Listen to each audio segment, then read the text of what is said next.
안녕하세요. 시장의 마법사입니다. 화장품인데요. 최근에 이제 며칠 전에 미국 동남부의 항만이 파업을 해서 노동자들이 이제 그때 뭐 미국 매출 비중이 북미 매출 비중이 높은 기업들이 주가가 폭락을 했었습니다. 그 다른 업종은 잘 모르겠고 화장품 쪽을 보면 코스메카 코리아가 이제 가장 많이 떨어졌고 여러 기업이 떨어졌죠.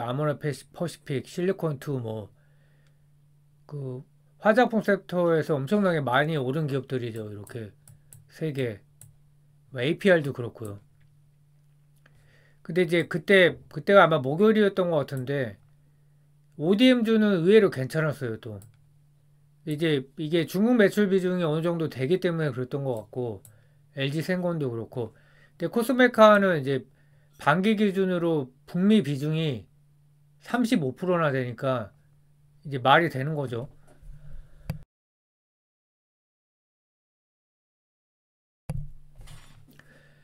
그래서 그날 이제 하나증권의 화장품 애널리스트가 이건 텔레그램에서 이제 메시지인데 이제 물량을 보내놨다는 거죠. 실리콘투나 VT나 클리오.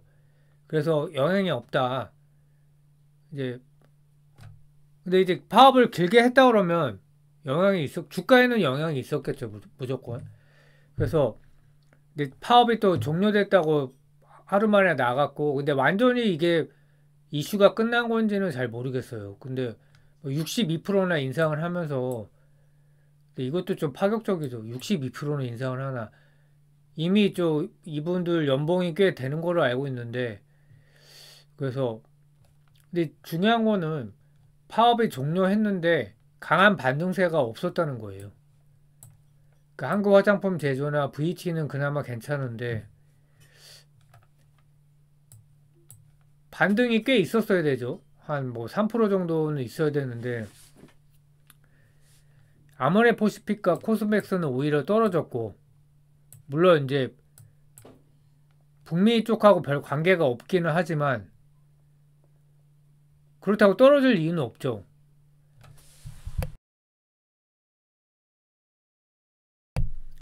그래서 주가로 받아들이자면 고밸류 부담이 사실은 있었기 때문에 그 핑계로 떨어진 게 아닐까. 그러면 주도주 교체가 일어나나? 바이오도 최근에 좀 조정을 받고 있죠. 그래서 주도주 교체가 일어나나 이런 거를 좀 보고 있고. 근데 이제 여기서 나중에 말씀을 드리겠지만 고점을 재돌파하지 못하면은 이제 어렵거든요. 주가가 원체 많이 올랐기 때문에. 그래서 고밸류니까 화장품주는 이제 끝이냐. 만만치는 않은 주가의 가격대예요. 그래서 9월 화장품 수출이 역대 최고치를 경신을 했다. 그래서 9월만 봤을 때 YY로 12.2% 증가해서 9억 2,600만 불 달러죠. 그래서 대략 1.3조 정도 된다고 봐야 되고 8월 누적으로 봤을 때 YY 18% 증가.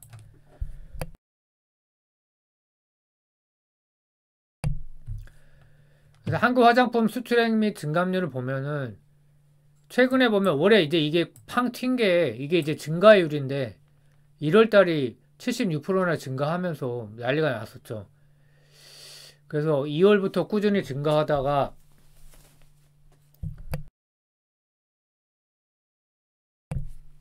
5월에 많이 늘었고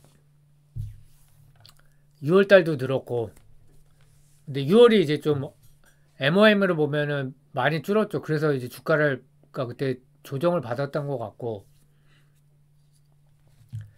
10월 달에 또 아마존 프라임데이가 있고 11월에 블랙 프라이데이 중국 명절도 있고 근데 중국이 이제 최근에 시진핑 정부에서 대규모 경기 부양책을 발표를 했죠. 근데 상당히 구체적이어 갖고 주가도 단기간에 엄청나게 지수 자체가 두 자리가 올라갔고 그래서 중국 경기 부양이 이제 올해 그 결과가 나오진 않을 것 같고 내년에 중국 비중 높은 기업이 수혜를 입지 않을까. 그러면은 코스맥스, 아모레퍼시픽, LG생과 한국콜마 순서대로 중국 비중이 높으니까 내년에 뭐 좋을 수도 있겠죠. 근데 인디 브랜드는 그럼 기회가 없냐?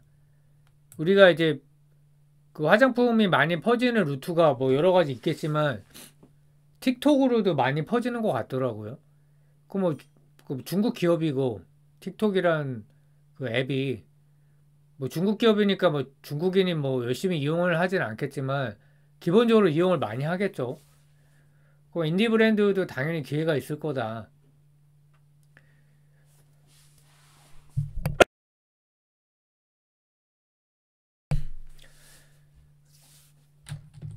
그 한국 화장품의 글로벌 점유율이 9.6% 정도라고 하니까 굉장하죠. 중국 경기 부양은 내년이다. 곧바로 효과가 나타나지는 않는다. 그리고 화장품 섹터를 보면 예전에 막 한 14년 정도부터 한 2, 3년간 난리가 났었죠. 사드 그 배치하기 전까지는. 근데 과거에는 그때는 이제 중국에 편중이 돼 있었는데 뭐 사드도 있고 중국에서도 이제 트렌드가 변하면서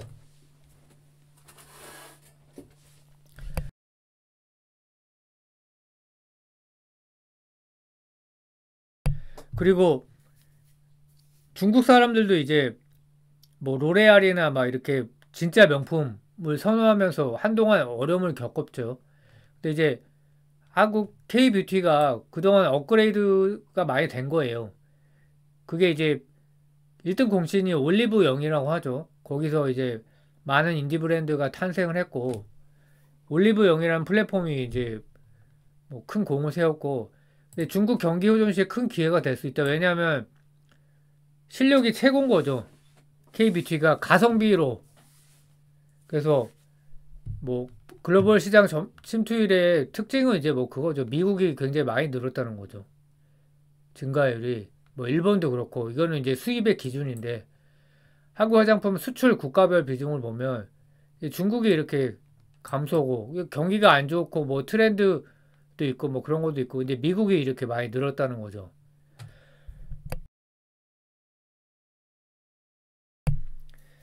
근데 그거는 또 있습니다.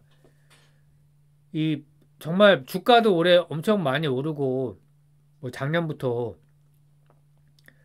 그럴 때 항상 애널리스트 리포트를 보면 다 좋다 뭐 이렇게밖에 없죠. 증권사도 다 좋다.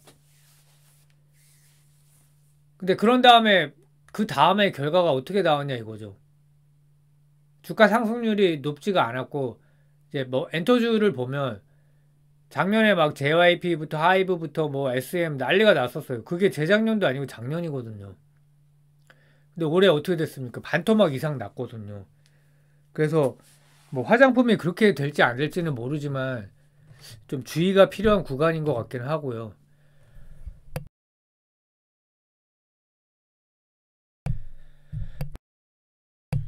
그 제가 관심을 두는 거는 코스메카 코리아예요. 왜냐면 시총이 많이 커지긴 했지만 뭐 한국콜마도 있고 한국콜마 코스메카 코리아인데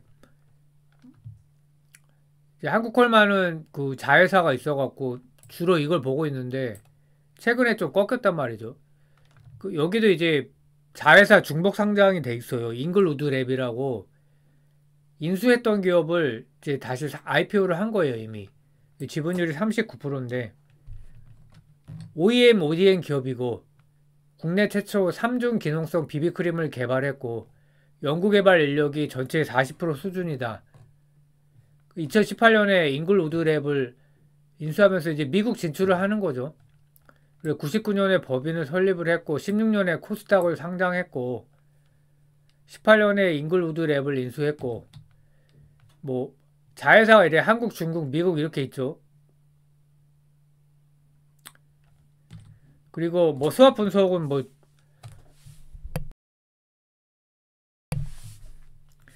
좋은 얘기가 다 있는 거고 OGM 기반 다양한 인디 뷰티 브랜드 고객사를 확보했다. OGM은 이제 거버먼트를 말하는 것 같고요. 국가별 유통구조 분석과 법적 규제까지 검토해. 예, 코스메슈티컬이라고 하죠. 그 화장품에다가 이제 의약품을 결합한 거여서 미국 OTC 성장 기반을 마련했다. 기능성 제품이니까 처방전 없이 이제 판매가 가능한 한 거고요. 인디 뷰티 브랜드의 인기.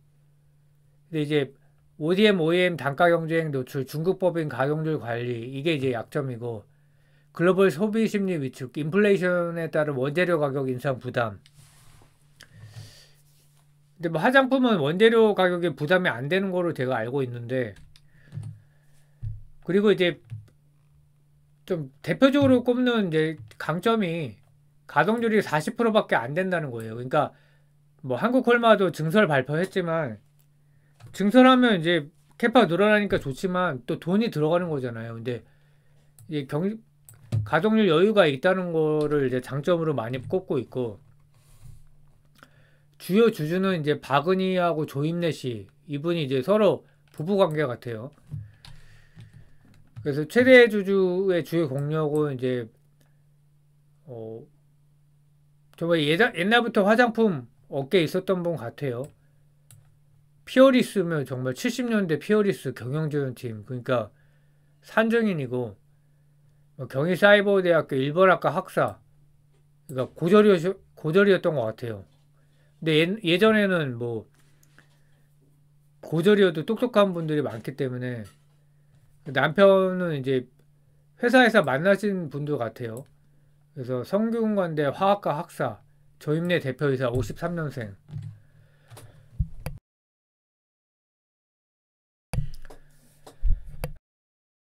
실적을 보면 연평균 매출액 성장률이 24%뭐 어마어마하죠.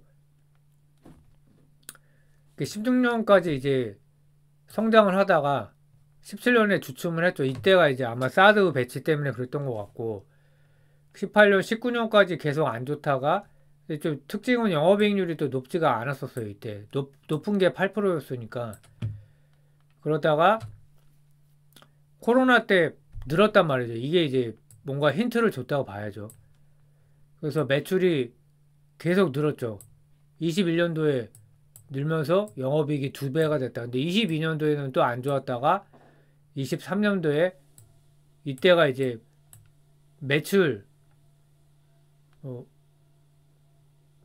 이제 뭐 21년도부터 이제 좋았는데 영업이익이 이제 사상 최대를 기록을 한 거죠. 23년에. 그래서 올해도 이제 추세를 이어가고 있고 이제 영업이익률이 2자리가 된 거죠. 그래서 성장 배경은 글로벌 화장품 소비 트렌드가 대규모 화장품 브랜드에서 인디 큐티 브랜드로 다양화되고 있다. 그러니까 이런 게 굉장히 사실 와 진짜 그래야 하는 생각이 드는 거죠. 저 같은 이제 나이 든 사람한테는 또 남자니까 더 모르죠. 그 이게 세계적인 트렌드다.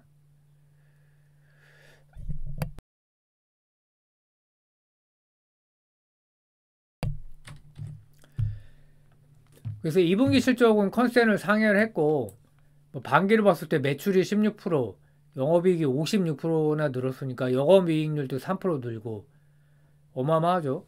그래서 잉글우드랩이 2분기 실적이 부진했었는데 미국 인디 브랜드사 용기 개발이 지연되면서 연결 기준으로는 사상 최대 분기 실적, 가동률 여유가 있다. 그래서 반기 기준으로 봤을 때 이제 한국 법인이 매출이 57%인데 미국이 35%나 돼요. 그래서 이제 파업했을 때 타격이 컸던 것이고 대단하죠. 이게 미국 시장을 이렇게 뚫었다는 게. 영업이익으로 봤을 때는 뭐 한국 비중이 이제 70%니까 압도적으로 높고요. 뭐 한국에서 이제 수출하는 것도 포함이 될 겁니다. 여기서. 근데 실적 전망을 보면 이제 시총이 9천억 가까이 되는데 23년도에 이제 영업이익이 거의 뭐 5배가 늘었죠. 근데 그 이유는 어떻게 되나요? 이 영업이익 증가율이 좀 둔화가 돼요. 매출액 증가율도 당연히 둔화될 것이고, 그러면 뭐 엔비디아가 떠오르죠. 그러니까 영업이익 증가율이 둔화가 되면 주가가 반응을 할 수 있겠냐는 거죠. 폭발적으로. 게다가 이제 잉글우드 랩이 지분율 39%이기 때문에 지배 순이익으로 보는 게 맞다. 그러면 상승 여력이 크지 않을 수 있다는 거죠.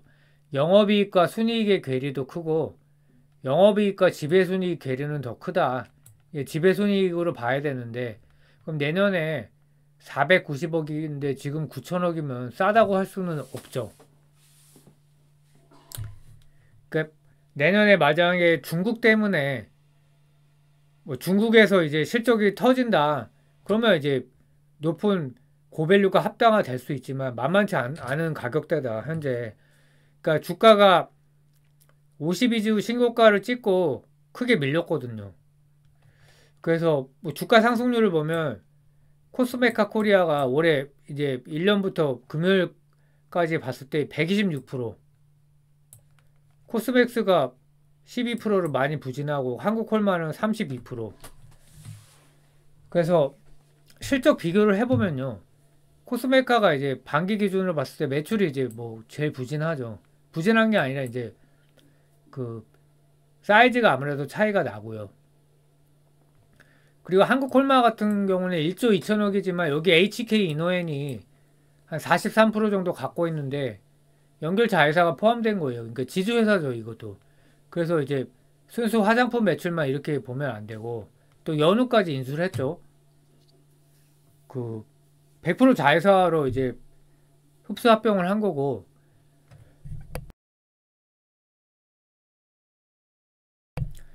그래서 그게 이제 영업이익에도 들어가 있고 코스메카가 11.8%니까 뭐 굉장한 거고 뭐 지배순이익 이렇게 나와 있고 포워드 PR을 보면 코스메카가 상당히 이제 PR이 높다. 코스맥스는 가 이제 상대적으로 낮은데 코스맥스는 이제 자회사 실적이 부진하고 중국, 미국 또 비용 이슈가 있어갖고 코스맥스가 PER이 낮으니까 사야 된다 이렇게 얘기하기도 어렵고요. 물론 이제 중국이 내년에 좋아지면 코스맥스가 좋겠죠. 근데 약간은 시장의 신뢰를 잃기 직전이다. 왜냐면 계속 비용 이슈가 충당금 이슈가 터지기 때문에 시총을 보면 높죠. 한국콜마, 코스맥스. 고점 대비 하락폭 이게 좀 중요한데 급락을 했단 말이죠. 코스메카가 16.5%, 코스맥스는 더 많이 떨어졌고요. 그러니까 컨센에 미달하면 이렇게 돼요. 한국콜마는 양호한 편이죠. 근데 이거는 저는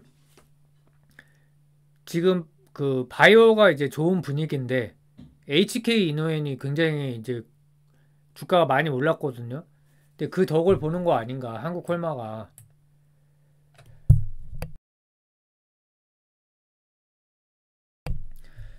그래서 만만치 않다 지금 가격대가. 요거는 이제 ODM 업체 중에 좀 세계적인 ODM 업체 중에 하나가 더 있는데 인터코스 SPA라고 이태리 업체예요. 근데 이제 시총이 14.69억 유로. 그래서 대략 2.2조다. 뭐 참고로 이제 그래서 요약 및 매매 전략을 보는데 뭐 세계적 경쟁력을 가지고 있어요. 화장품과 ODM, OEM 업체가.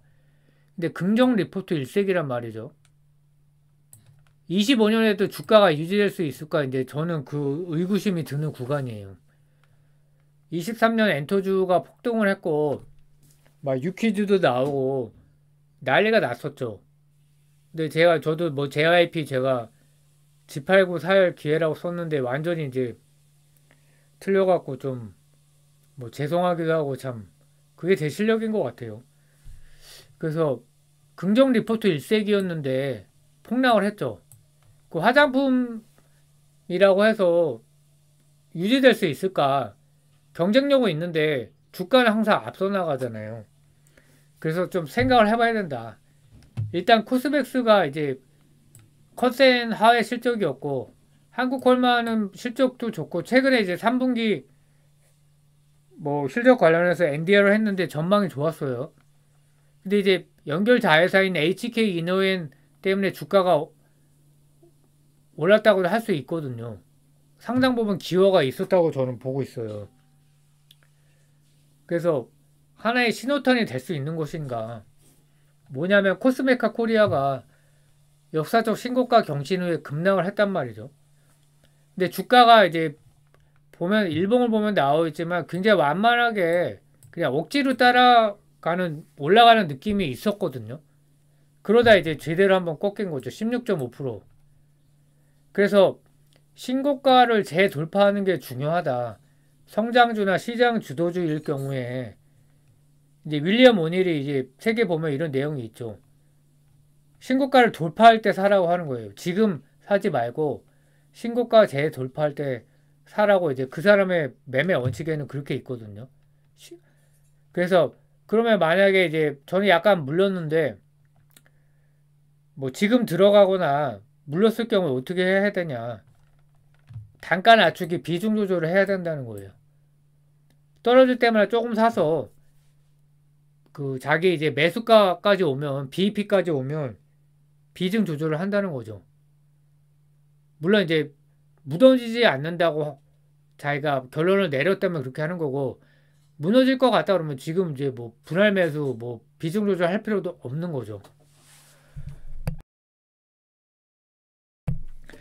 그래서 제 뭐 개인적인 생각은 좀 심상치 않다. 그래서 매매를 잘 해야 되고 저점 매수 고점 매도를 하던가 아니면 이제 비중 조절하면서 들어가야지. 지금 화장품에 긍정 리포트가 많다고 해서 겁없이 막 뭐 비중을 많이 들어가거나 그래서는 절대 안 되는 구간이 아닌가, 예, 그렇게 생각을 하고 있습니다. 감사합니다.